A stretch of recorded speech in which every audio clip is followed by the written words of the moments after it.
Shabbat Shalom, everybody, and you're welcome to the Shabbat of this morning. And the Parashot, or the Parashot, sorry, that we're discussing about this morning is Parashat Matot and Parashat Masei. As I said earlier, Matot meaning the tribe, and Masei meaning the journey. So we can simply say the journey of the tribes, or the tribe journey. So the subtitle, I subtitle this morning, Parashot is be truthful to your words. Be truthful to your words. Whatsoever you say, stand by it. Whatsoever comes out of your mouth, do it. Because that is a commandment that the Torah has given us this morning. I want to tell us a little bit short understanding from my people. Right? My people always say, and which we discussed about yesterday at Erev Shabbat, the life energy. The life energy of a man is what? Is the soul, right? That is the soul of the man. And the soul of the man is what? Is invincible. You cannot see it, right? The same thing is your word. What is a word? Science may give us to understand that a word is a vibration of sound. That is word. When your sound comes out, it vibrates, and it turns to what is called words that we speak, right? But that sound that is coming out from where? My people say that sound comes out from your soul. So this word that you speak is part of your soul. Because once it goes out, it goes out. And they always tell us that, listen, my son, listen, my daughters, before you speak, think 10 times. Before you speak a word, before you utter one word, think over it 10 times. Because when that word goes out, you can't take it back. You can't say, okay, I want to put everything back. No, it goes out, it goes out. There is another understanding in the Talmud that tells us that all the word that has ever been spoken from the day Adam first spoke, that word is in space. God is collecting them. Can you imagine all the words that the human being has ever spoken? That God is collecting them in some central computer system? That is a lot. And then at the last day, everybody will be judged one by one according to their words. Okay. In this week Parashot of Matot and Masei, the Torah opened with the law of vows. The Torah states in Bamidbar chapter 30 verse 3, if a man vows to God or make an oath which obligates himself, he must not break his word. He must do all that he expressed verbally. Immediately, we take note of the negative expression. The negative expression there, he said, do not break a word. That's the negative one. It immediately followed by the positive one, do all that was expressed. Okay. There is a mitzvah of Asei, which means the positive command, and also the negative one, which is Lo SaAsei. That is the negative command. Associated with the same idea, Rav Yoel states in his sefer, Davar B'Ito, he said, explain the mitzvah to fulfill vows and oaths as a very serious matter. The word true when God said, do not take my name in vain. Words are to be taken seriously.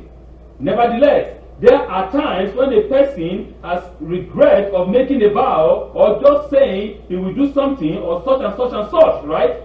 Even though there is a recourse that if he realized later on that this was not what he wanted to do or what was in his mind, that he can, call some three rabbis or some three individuals and then, tell them to annul the statement and the vow can be annulled. But as Teddy said, however, someone who fulfills his word and does not annul his vow is to be praised. Okay, all these things, let me bring them into one sentence now. We have two words that God wants us to understand here: a vow and an oath. In Hebrew, a vow is what we call nedar. That's a vow. Nedar is a vow, and the other one, an oath, is Isar. That is a vow. Sorry, that is an oath. Well, an oath and a vow. A vow is nedar. That's a vow. While Isar is an oath. Okay, and there's two differences between a vow and an oath. They are different. They are not the same thing. Generally, we think they are one and the same. No. In Hebrew, we have different understanding of these two words. So let's look what is a nidar.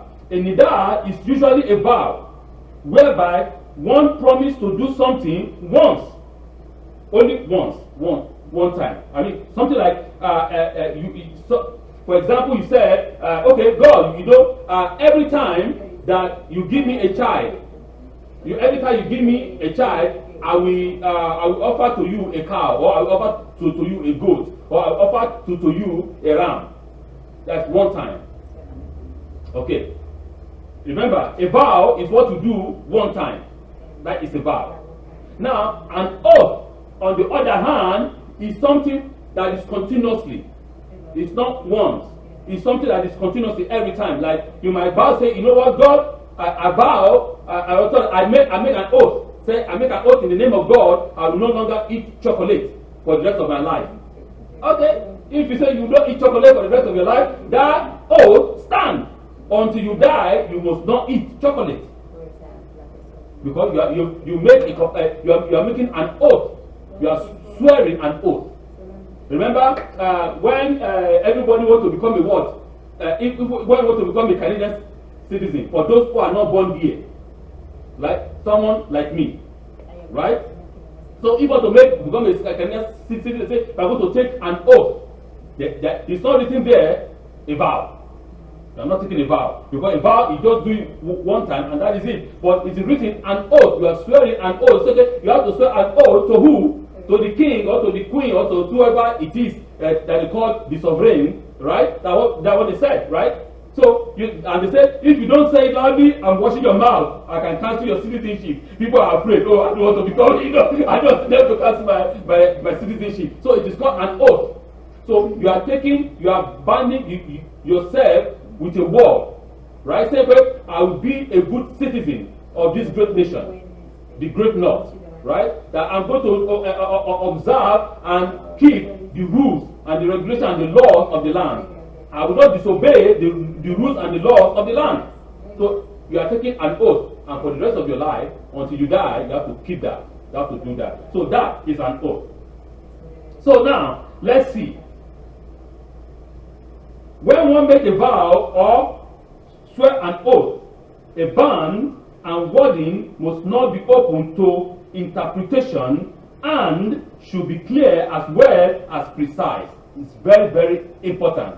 Your vow or your oath that you put, or the bond that you bond yourself with, must not be open to interpretation.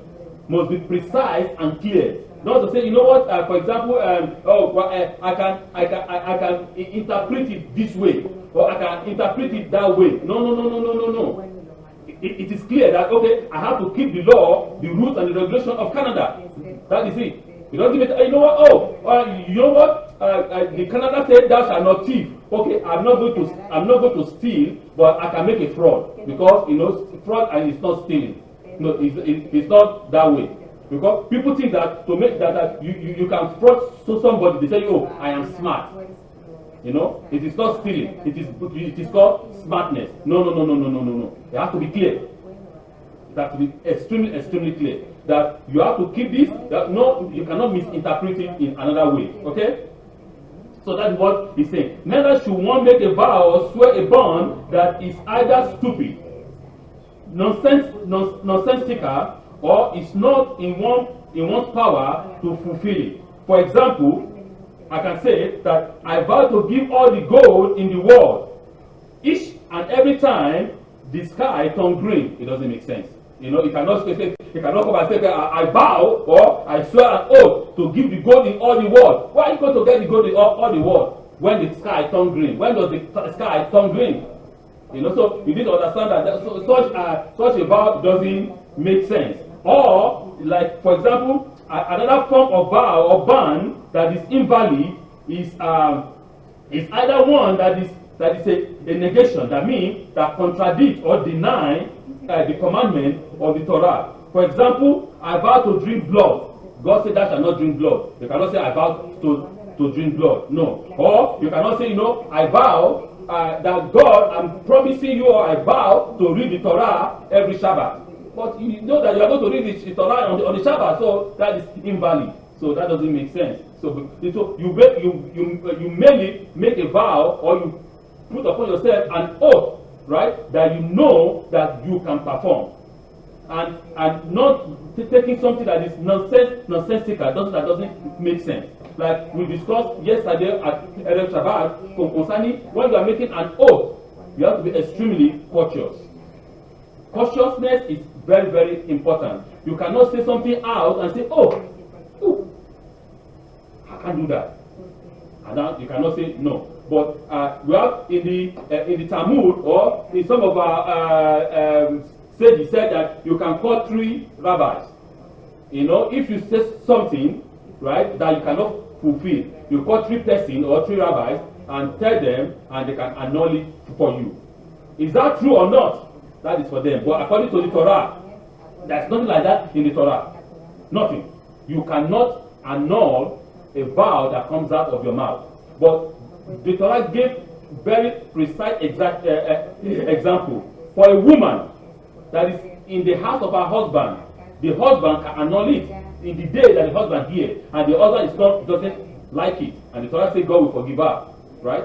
That is it. A daughter that make a vow or put a bond upon herself, make an oath, in the day the father hear it, and if the father doesn't like it, the father can annul it, and God will forgive her.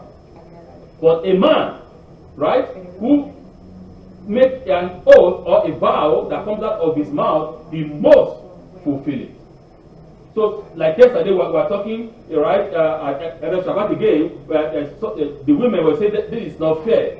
It's not good. How come the man can do anything, but the woman's own can be annulled? You know, I said, listen, you know, God loved the woman so much that He even give them a chance. You know, for me, it's a big chance for the women, because if a woman or a daughter come and say, you know, my father annulled it, and the father annulled it, it's a good chance for them. But for a man, he has no chance. Because once he said it, he goes out, he is bound to fulfill it. Right? And the Rabbi was also saying that it's a kind of like 2 heads is better than 1. You know, like 2 heads is better than 1. Right? So if the woman make a vow and the husband hear it, but the other can think, you know, because they have 2 heads now. No, I don't think this is right now. I don't think this is good for us now. I forbid you to do it. Don't do it. So God will forgive her. So in that case, women are more, covered, are more protected than the man. The man said it once, it stands. So that's what we talked about yesterday. So for a nidar, which is a vow, or for an Isar, which is an oath, to become actual, the name of the Holy One has to be pronounced in the formula. I say, for a vow or an oath to be legit, the name of God has to be in it. If the name of God is not there, it's not legit. The name of the Holy One has to be in legit, meaning it has to be legitimate. Legitimate. That is legitimate. If for a vow or for an oath to be legitimate, the name of God must be pronounced in it. If the name of God is not pronounced in it, it is not legitimate. Okay? So, and it becomes, it's nothing that you can, you know, you don't start yourself with that. The Holy One said that Adonai, your God, you shall revere. You shall revere Him. You shall serve. And to Him you shall hold feast. And by His name you shall swear. That is the name of, that in the book of Deuteronomy, chapter 10, verse 20. Deuteronomy chapter 10, verse 20 says, Adonai your God, you shall revere Him, you shall serve, and to Him you shall hold fast, and by his name you shall swear. So it is very, very clear and in the book of Deuteronomy. Therefore, if one was to say, for example, by my father and my mother I will do so, so, so, and so, if thus and thus comes to pass, the vow is not binding. You cannot say, okay, in the name of my papa, in the name of my papa or my mama, if something happens, I will do this, I will do this, I will do this. No, it's not legitimate. But if you say, in the name of the Holy One, blessed be He, or in the name of God, if so thing comes to pass, I will do this and this and this and this and this, it's banned. You have to do it. Right? It is banned by you.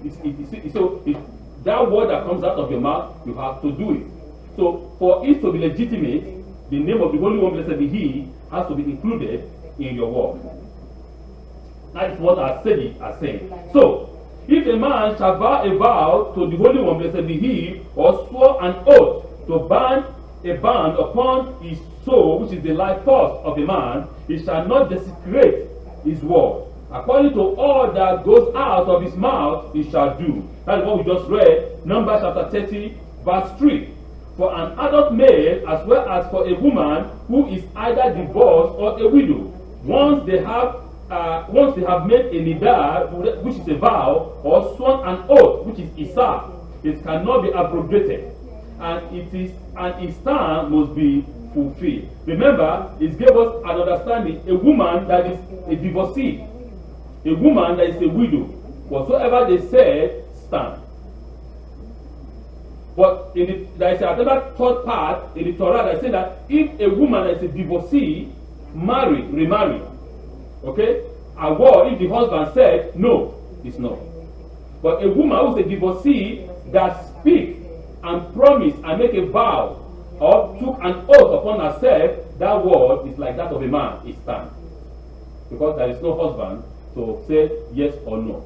And the same thing with a woman that is a widow, that lost her husband. Because there is no husband to say yes or no, the word that she speaks out of her mouth, that word is like that of a man, it stands. She has to fulfill them all. Okay. So, here now, the commandment concerning vows and bond teaches us a very important lesson. That being, we are responsible for the word that emanates from our mouth and are held accountable for the good or for the bad, that are all the actions of our hands. The word that comes out of our mouth, we are bound with it. We have to do it. In those days, right, in my town, they don't write agreement. Now, it's the word of the mouth. Because people honor the word of their mouth. They say that from their mouth, hey, this is what we plan, this is what we plan. I'm standing, you are standing, we are going to do it. They shake their hand. That is it. And everybody performed that exactly as they agreed. But it is very sad in the world that we live now that the country that called herself the superpower, their Secretary of State, right? Mark Pompeo, that's his name, right? This man came out boldly on TV, on national TV, CNN, said that, oh, you know why we're so great? Because we cheated, we lied, and he said it, and he's proud. I look at it and say, what is going on in this world? This is a country that says, okay, you want people to take you serious. You make a vow, you make a promise that this is what you're going to do, this is what you're going to do, and you cheated. And you lie, and you are proud of it, of your lie, and of the vow that you didn't fulfill. And the Secretary of State, which is the third person or the fourth person in command of a country, yes, the third person. Because if the president is incapable, is the vice president. If the vice president is incapable, the next person is the next person is the Speaker of the House. If he's incapable, the next person is the Secretary of State. Is the fourth person in command. So, and the fourth person in command of a country comes out and is speaking to the whole world that we are proud of being a liar. Then next time he's going to take you serious. Right? No country under the sun will ever take you serious anymore because they know that you are a liar. They know that your country is a fabric. is a fabric of line. It's a line fabric. Right? So we need to understand this, that once we speak our word and once we sign, we put our signature, we have to stand by it. I tell us many times a story, not a story, a culture. If somebody comes into my house, if I see a stranger, right, and I bring a stranger under my roof, and in my house, right, okay, you are welcome in my house. If I don't have anything, the last thing I have in my house, I give it to the stranger. That's our custom, our tradition. And that stranger must be saved. Nothing happened to him or her while under my roof. Any danger, I give my life for his or her life, because it's under my shield, under my protection. Then, as soon as that stranger or as soon as that person leaves the door of my house, is on his own or on her own. I'm no longer responsible for his or her safety. He or she is responsible for their safety, but as soon as he's under my roof, I'm responsible for his safety or her safety. For everything. So that is our custom, and we know that anybody invites, oh, you go to your friend's house, but in the world now, in the 21st century, it's a different place, right? You see people, they go to their friend's house, their even friends is the one that's going to plan to kill them. Right? Where is the world going? Where our word will destroy it. Our custom, our tradition will nullify it. In the name of what? In the name of civilization. That is not civilization, that is stupidity. Right? So we need to understand this very, very well. So if one swear an Isar, which is an oath before the Holy One, blessed be He, right? That they will never eat, as I said, that they will never eat the chocolate. It is for you to say for the rest of your life, you will not eat that chocolate again. And giving an example from the Talmud, the highest level of keeping one's word is found in Matos 24a, and it says there, whereby a person should live up to the character that is in them. For example, Rabbi Safra. Rabbi Safra spoke the truth from his heart, and this is what happened. Rabbi Safra has a good to sell. So somebody came to come and buy that good, that product. And it happens that Rabbi Safra was making Shema. He was reading the Shema. So the buyer said that I want to buy it for so price. Let's say, for example, he said I want to buy it for $5. Rabbi Safra agreed in his heart, but he cannot speak because he was reciting the Shema. So the buyer thought that Rabbi Safra does not agree with the price. So the buyer, the customer now said, you know what? I'm going to give you $9. So when Rabbi Safra finished his reciting of the Shema, he told the buyer, please give me $5. The buyer was saying, what is going on? But I thought you didn't agree with $5, so I increased it to $9. The Rabbi Safra said, no. I was reciting Shema, I was praying. But when you said $5, I've already agreed in my heart to sell you $5, not $9. But if it is us, they say, oh, hallelujah, $9. You put it in your heart, you put it in your pocket. No, because you have already agreed in your heart for $5. Why do you want to change it to $9? Remember, understand, North America is about capitalism, right? And the kind of capitalism that we practice here is, for me, is what I call neo-capitalism and evil capitalism, where nobody cares only about money, materialism and financial socialism. Somebody buy a company, for example, that produce a medication, and this medication is very important. And when they are producing it just for the one tablet is 2 cents. For example, the person buy it and say, okay, now from 2 cents, I'm going to increase it to $10, like 600% more, because he knows that people will buy it when it comes to their life. people are afraid. Life is very important, so they find the money to buy that car. Is that right? And it's not right. Why you can take something from 10 cents to $10? It's nonsense. So we need to understand that once we say, I'm going to say this in my heart, even though without speaking it, say in my heart, you have to let it go. Just as you have already pronounced in your heart. If we keep to our word and back up what we say, the Holy One, blessed be He, will listen and fulfill our word. If we doesn't desecrate our word, if we stand by our word, the Holy One, blessed be He, will lift us up and carry our words and commitment to fruition. Many of us say we are going to do something. It is our obligation to follow through with our commitment.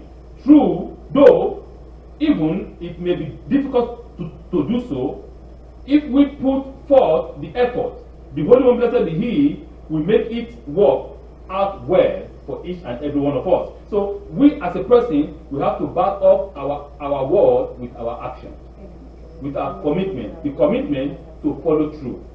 Saying, you know what, I have made a vow for myself. You have to follow it through. Don't say, I'll come tomorrow. No, I changed my mind. You now come and pray. I say, I pray, God is not answering. Okay, how can God answer if you yourself does not stand by the word? If you speak and in a second you change it. Many people. Last example, some people they be in trouble, right? They say, God, if you deliver me, I will never do this again. If you deliver me, I will do. As far as God deliver them, they go back to that the same thing again. It's not like another thing. No, they are the same thing. They go back again, right? It's like a dog going back to their vomit. Why do you want to do that? If God cannot trust us for keeping our word, and we want God to do everything, I know God is faithful. God always do everything, even though we don't keep our word. But we should try to be committed to our vows, to be committed to the oath that we are taking. All of us have an obligation.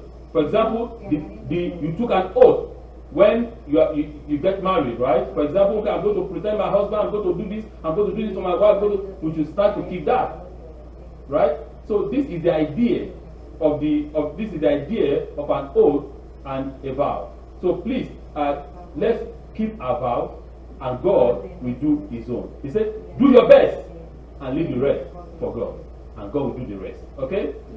Parashot, Matot-Masai, tribe journey, the journey of the tribe. Shabbat Shalom.